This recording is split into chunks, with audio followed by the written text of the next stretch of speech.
সম্মানিত দর্শক মন্ডলী, আজকের সমাজে এক বিরাট ফিতনা ছড়িয়ে পড়েছে। সেই ফিতনাটার নাম হচ্ছে ফিতনায়ে ইনকারে হাদিস, অর্থাৎ হাদিসকে অস্বীকার করা বা হাদিসকে প্রত্যাখ্যান করা, হাদিসকে ইনকার করা, হাদিসকে অমান্য করা।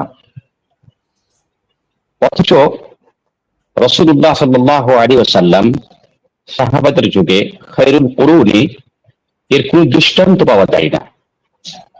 যারাই মুসলমান বা যারা আল্লাহ রাব্বুল আলামিনের একত্ববাদকে অবলম্বন করেছে বা স্বীকার করেছে, রাসূলুল্লাহ সাল্লাল্লাহু আলাইহি ওয়াসাল্লামকে নবী বলে গ্রহণ করেছেন, তাদের পক্ষ থেকে কোনোদিনই কথা শোনা যায়নি যে তারা রাসূলুল্লাহ সাল্লাল্লাহু আলাইহি ওয়াসাল্লামের কোনো হাদিসকে বা কোনো সুন্নাতকে, যেটা আল্লাহর নবী থেকে প্রমাণিত, সেটাকে তারা ইনকার করেছে বা প্রত্যাখ্যান করেছে বা অমান্য করেছে। আজকে সংক্ষিপ্ত আকারে সুন্নাত বা আল্লাহর নবীর হাদিস যে দলিল, বা সেটাকে যে মানতেই হবে, বা সেটা না মানলে যে ইসলামের কোনো আদর্শ পাওয়া যাবে না, বা ইসলাম সুন্নাতকে না মানলে ইসলাম থাকবেই না, এ ব্যাপারে কয়েকটি দলিল কোরআন থেকে এবং হাদিস থেকে আজকে পরিবেশন করার চেষ্টা করব। আল্লাহ রাব্বুল আলামিন কোরআনে কারিমে রাসূলুল্লাহ সাল্লাল্লাহু আলাইহি ওয়াসাল্লামের হাদিসকে মানা সম্পর্কে বলছেন, কুল আতিউল্লাহ ওয়া আতিউর রাসূল ওয়া উলিল আমরি মিনকুম। তোমরা আল্লাহর আনুগত্য করো এবং রাসূলুল্লাহ সাল্লাল্লাহু আলাইহি ওয়াসাল্লামের আনুগত্য করো। আল্লাহ রাব্বুল আলামিনের আনুগত্য করে পরে আল্লাহ রাব্বুল আলামিন রাসূলুল্লাহ সাল্লাল্লাহু আলাইহি ওয়াসাল্লামের ইতাআত বা আনুগত্য করতে বললেন কেন, এবং আল্লাহর রাসূলের আনুগত্যটা কিভাবে করব?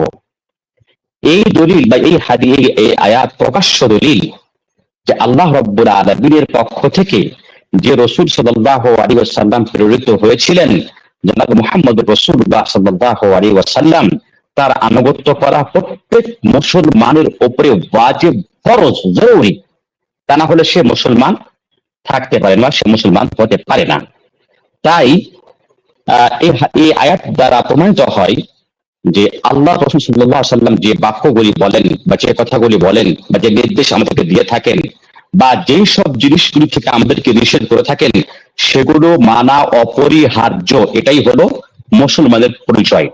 আল্লাহ রাব্বুল আলামিন কোরআনে অন্য আয়াতে বলছেন, কুল আতিউল্লাহ ওয়ার রাসূল ফাইন তাওয়াল্লাউ ফাইন্নাল্লাহা লা ইউহিব্বুল কাফিরিন। এখানে আরো শক্ত করে বলছেন যে হে নবী, তুমি বলে দাও যে তোমরা আল্লাহ রাব্বুল আলামিনের ইতাআত করো এবং রাসূলুল্লাহ সাল্লাল্লাহু আলাইহি ওয়াসাল্লামের ইতাআত করো। ফাইন তাওয়াল্লাউ, যদি তোমরা আল্লাহ এবং আল্লাহর রাসূলের ইতাআত না করো, অর্থাৎ কোরআনকে না মানো, রাসূলুল্লাহ সাল্লাল্লাহু আলাইহি ওয়াসাল্লামের হাদিসকে না মানো, ফাইন্নাল্লাহা লা ইউহিব্বুল কাফিরিন, তো অবশ্যই জেনে রাখো যে আল্লাহ রাব্বুল আলামিন কখনোই কাফেরদেরকে পছন্দ করেন না।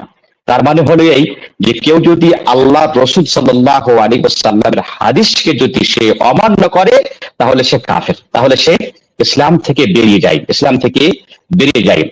আল্লাহ রাব্বুল আলামিন তৃতীয় আয়াতে রাসূলুল্লাহ সাল্লাল্লাহু আলাইহি ওয়াসাল্লামের হাদিসকে মানা সম্পর্কে বলছেন, ফালইহদারিল্লাযীনা ইউখালিফুনা আন আমরিহি আন তুসিবাহুম ফিতনাহ আও ইউসিবাহুম আযাবুন আলীম।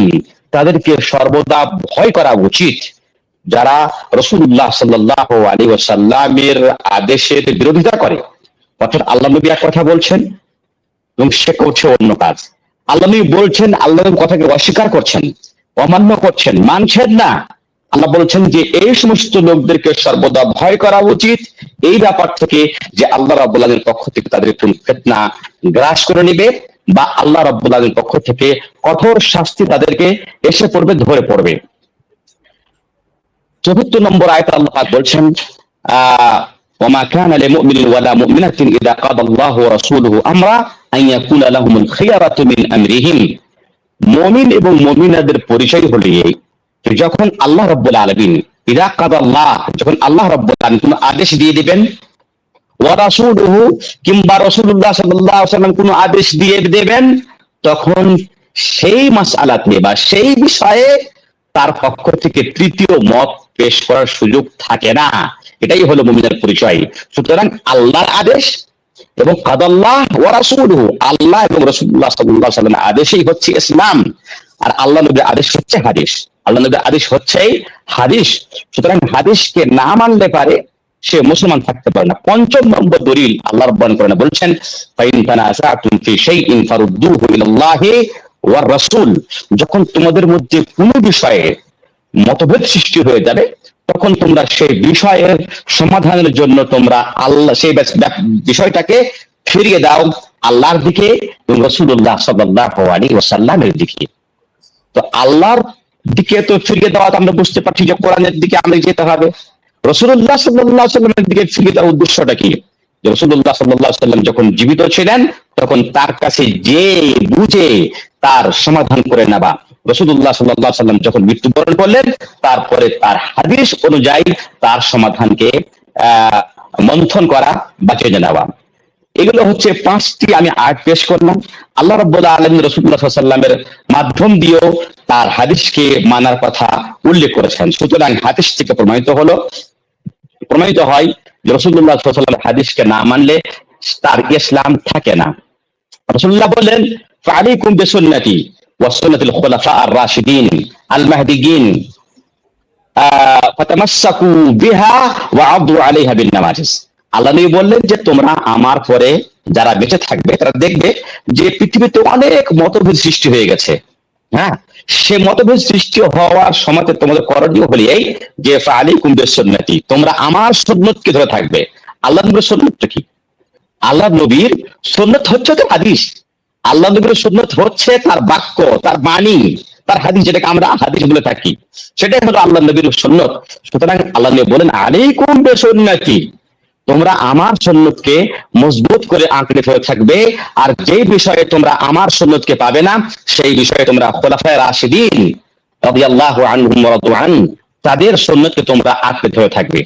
হ্যাঁ, যদি এরকম না করো তাহলে এর আগে যে আল্লাহ নবী মতভেদের কথা বললেন, মতভেদই থাকবে, কোনোদিন সমাধান হবে না।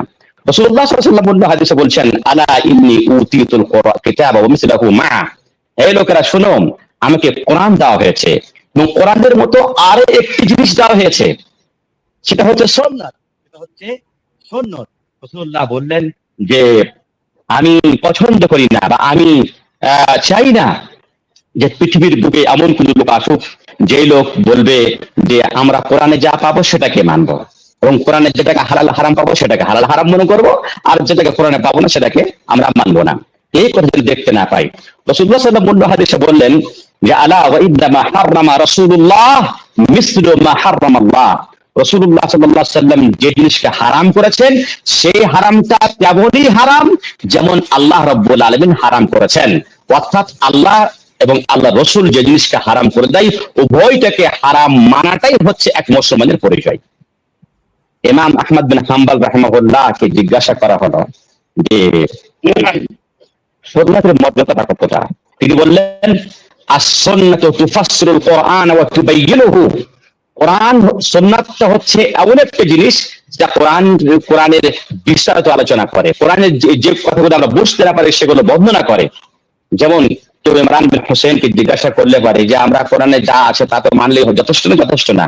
তিনি বললেন, আনতা রাজুলুন আহমাক, তুমি হচ্ছে একটা বোকা লোক। সাহাবী বলছেন তুমি একটা বোকা লোক। কেন? যে বোকা লোক মানে হলো এই যে তুমি শুধু কোরআনকে মানবা, হাদিস কারণ এটা হতে পারে? বলো তুমি নামাজ কিভাবে পড়বা? আল্লাহ রাব্বুল আলামিন নামাজ পড়তে বলছেন, ওয়াকিমুস সালাত, নামাজ পড়ো। নামাজ কয় রাকাত? যুহরের কয় রাকাত? আসরের কয় রাকাত? মাগরিবের কয় রাকাত? ইশারের কয় রাকাত? ফজরের কয় রাকাত? তুমি তাশাহুদে কখন বসবে? তাশাহুদে কি পড়বে? রাকাতের পড়বে কি পড়বে? তো সূরা ফাতিহার পরে কি পড়বে? রুকুতে কি পড়বে? সাজদাতে কি পড়বে? সালামে কি পড়বে? তুমি কোথায় যাবে তুমি? তার মানে তুমি নামাজকে মানো না। কোরআনকে মানা এবং হাদিসকে না মানার দ্বিতীয় অর্থ হলো যে কোরআনের যেহেতু নামাজের বিস্তারিত আলোচনা নেই কোরআনে, তাই আমি সালাতকে মানবো না। হ্যাঁ, হজ কিভাবে করবেন? বিবাহ কিভাবে করবেন? না আপনি বিবাহ কিভাবে করবেন?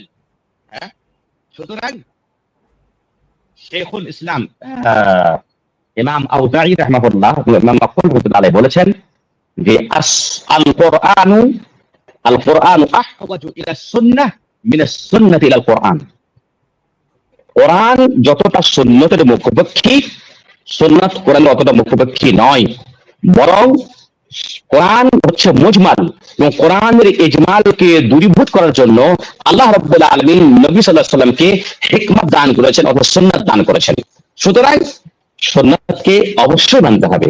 শাইখুল ইসলাম ইবনে তাইমিয়া রাহমাতুল্লাহ আলাইহি বলছেন যে সুন্নাতটা আল্লাহ রাব্বুল আলামিন কোরআনের হচ্ছে ব্যাখ্যা, কোরআনের ব্যাখ্যা, তাফসীর।